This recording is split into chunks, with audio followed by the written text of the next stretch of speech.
Hey guys, welcome back to the channel. I have now two computers from Marine. This is a 496 Merc Cruiser. Let me just take a look of yeah, they're 496 base. These are computers from 2000. The computer number is actually PCMBE0101. Both are the same, pretty much year. I think this is a twin engine setup because it has to be because they're marked port and starboard. So the port, as he has marked in here, this is from Ryan in Maryland. They opened this order computer, so this is exactly how it came here. It looks like it's missing one bolt, or they broke one, not sure, because I only had three bolts. Not a problem. I think I have a spare ones in case they miss one. But not sure what they open it up, but we'll see. All right, so the port, it says that runs great and it has no communication to the scanner. So I'm reproducing that right now. It is running. I can see at least the values that I enter in here, but without seeing what I provided onto the scanner is very hard. I do have a 5-volt reference in there, which is a good sign. And to see if the IAC works, because I am not sure what idle I am right now. I'm just moving the throttle at idle to see if the IA comes on, and it does. So we're going to try to establish communication, which I actually reproduce right now. I know exactly that he's 100% on his assessment on the port computer. So I'm in Diacom. I'm selecting Merc Cruiser 2001 to 2009, and this computer fits into that one. Believe me, I use this. I mean, I have repaired thousands of these computers, right? All right, so I click in here. This should establish communication, and no, it's not responding. So it seems like computer runs, but it's not able to talk to the scanner, right? So I'm going to turn this off.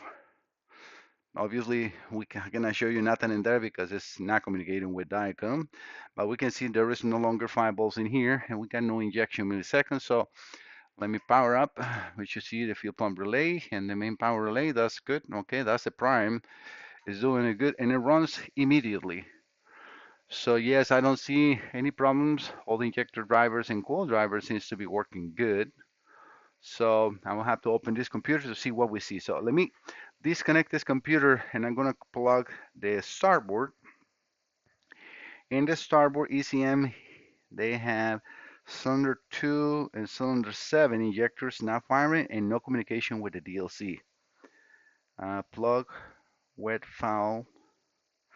I have to see that in the microscope. I'm actually charging the other multimeter. I like replaceable batteries on the multimeters, or if you made a multimeter that has rechargeable batteries, let's get them in and out, like so you can have a spare one, so you can have one fully charged, so you can just flip it and keep working because it takes like an hour or so to charge, and it takes I mean, it is charged by itself because I haven't used that meter since I left from Switzerland, and I left it fully charged and it's now completely dead. So that's a good thing about having batteries. In this one right now, I put rechargeable batteries. Obviously, I think it's a double A or triple A. Double A. I use a 6, but they last really long on the Fluke one. All right, so let me turn this one off. I'm going to switch this over to the starboard. I'm going to keep you right here on not such a weird angle, so you will be able to see me doing this. I'm just disconnecting my meter because I don't want to knock him down while I'm doing this. I'm a little under the weather after the trip, but it's jet lag and everything. It's like 8 hours time difference. Let me put the port in here, which is going to be pretty easy to difference one from the other one because they opened this one up. All right, let me see if I see any water in the connector. Sorry guys that you're going to be in a weird angle in there. I'm just using the microscope to see the pins. I don't see any corrosion on none of the pins for the computer, which is a good sign. All right.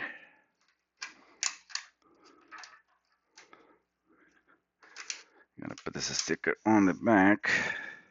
Not sticking too well. I'm going to use a marker to mark this one on the tab with a black marker as a starboard.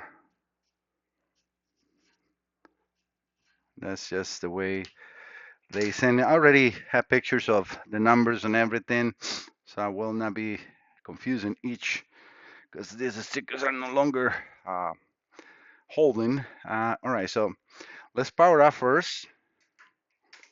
I do see fuel pump relay and main power relay, so the computer is coming on. Oh, I forgot to put the multimeter because it's very important so we can see if we have a 5-volt reference, right? Because in here, I'm not just checking the 5-volt reference, I'm also checking the sensor ground.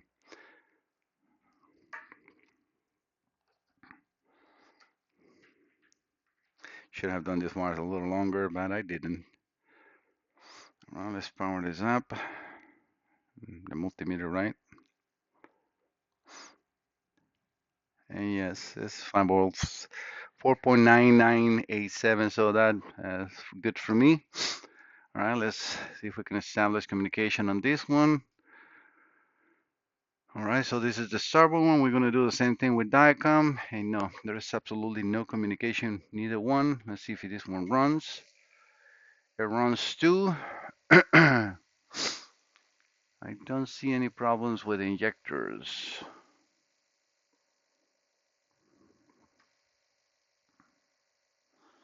Nope. All right, let me get the oscilloscope on. I'm going to just get the Diacom out of the equation for now. I'm turning on the oscilloscope. For this, I use Picoscope 7. This is not automotive. This is a bench test oscilloscope. This is the 6407. I think it's 6407 or 6704D. I don't remember exactly the number. So I'm going to have to now calibrate my signals in here. So in channel 1, I will have the DLC communication, which we can see there is nothing in there. So 20 volts should be too much. That should be around 5 volts. It looks like it's something in there. The yellow channel is the tachometer signal, which is there, is good. I'm going to change the speed a little so we can see more on the signals. Yeah, we have an injector. I have injector number 1. Actually, I will have to unplug one at a time to see which is injector 2 because sometimes the positions are not exactly one, but what I can do is, okay, we have a good signal in there on the red channel. I can move it over to the next injector. We have a nice signal and nice oscillation. So this is what I'm always looking for to see. Let me change the trigger to channel B so I can stop injector. Where is my trigger now? Oh, it's right here. Okay, so let's move that in there. So what I'm looking for is this leftover oscillations. That tells me that we have a good driver. All right, so I'm also checking the ESC signal, which is this right here, which we have 8 of them. These are 5-volt reference or 4-volt reference. I mean, it's just, I don't know why Mercury did that, but it's a 0 to 4 volt signal, and it's good. I can also do that in all the signals for all the coils and make sure that we are, as you see now, that it's in a different position. So I am now in 2. Let's look at the distance in between that injector and that green channel for the EST. If I move it around, now that we're triggering on the other injector, as I change, you see how now the green is closer because I'm now on the number 1, so it's closer to that injector firing event. So we can see that we're definitely indeed checking another one. I'm going to do the third one. You see how now that's very close to it. I'm going to do another one. And this is what I usually do outside the video to not make the videos too long, and I'm observing always those signals. That's just me connecting and disconnecting, so disregard a little glitch at the bottom, but yeah, they're all there and they're all good. So I don't see any problems with the EST signals. Let's follow up on the injectors. So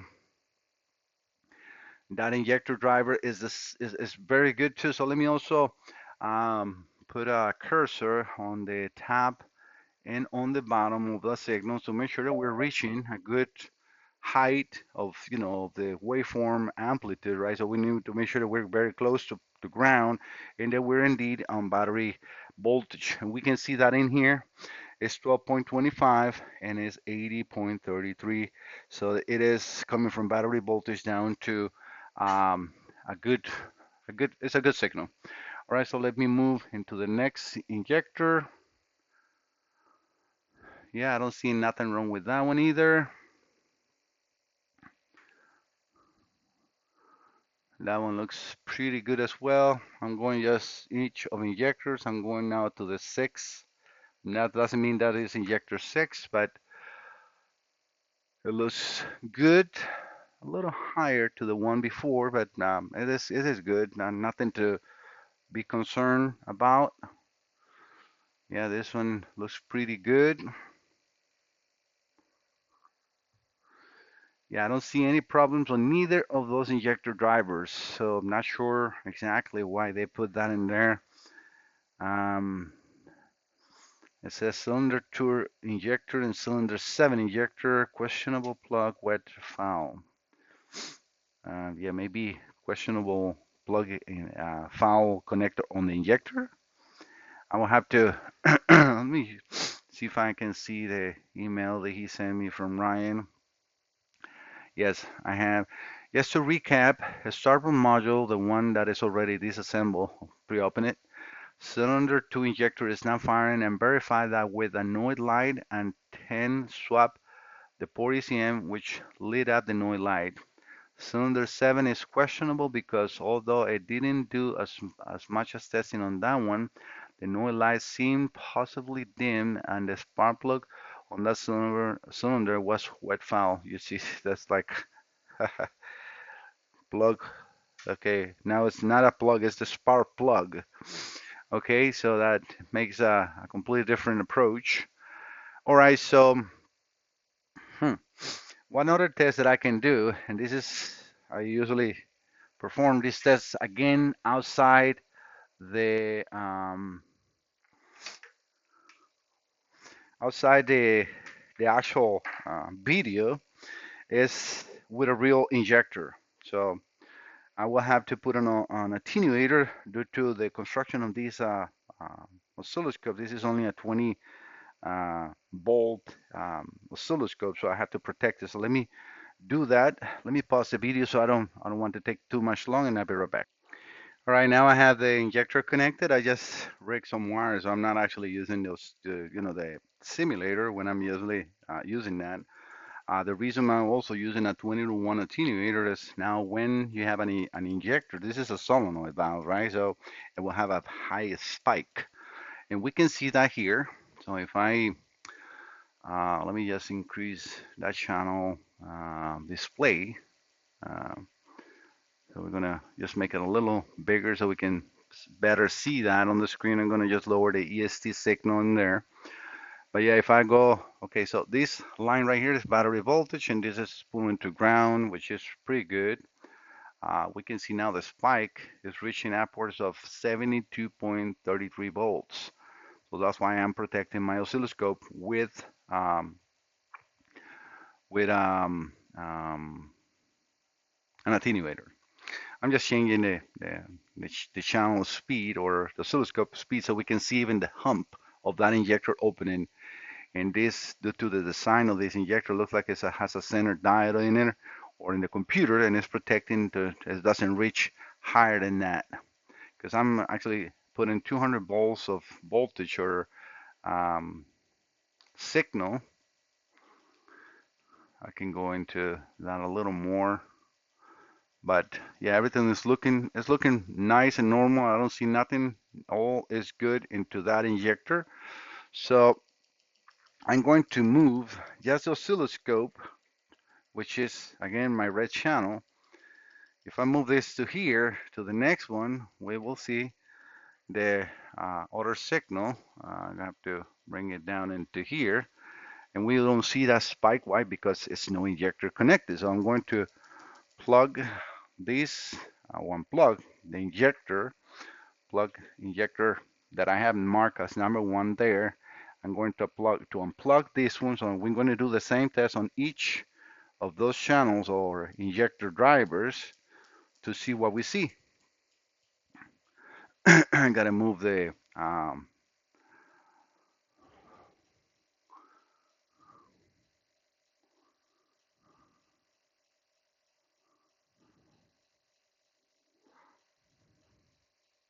trigger.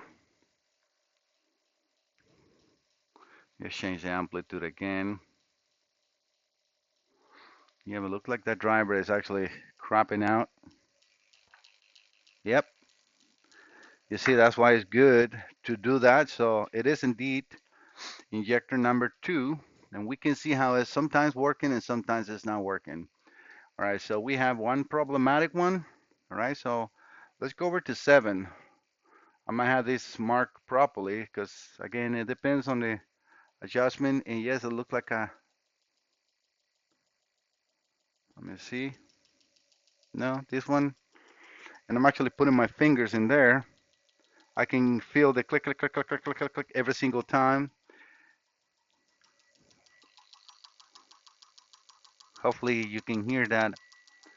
I'm really putting it through the bench so you guys can hear that click, click, click, click, click, click, click, click, click, click, click.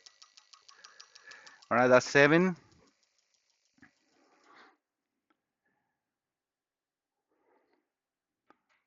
Didn't like something.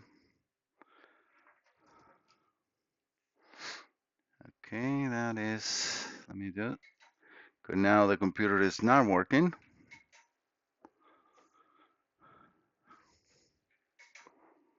Bible references there.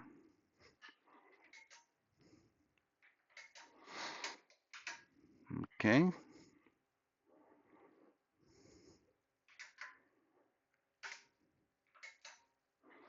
All right, so the computer is definitely not running now.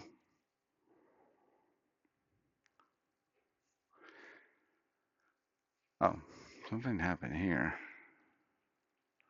Might be my simulator didn't like that injector on there. Yeah, nothing wrong with the computer. It went down to like 0 RPMs. So it didn't like my testing. Too long on that injector. All right, so we got all the injectors. Look like 7. Sorry, 2 is definitely not working properly. So I'm going to unplug it again. And plug in this one here. And we can see how that signal goes up and down. You see that right here? I'm going to take those lines out so you guys can see that better.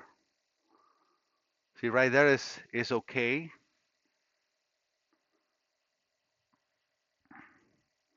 Let me change the time so we can see more activations. Right now it seems to be working good. And I can hear it good as well.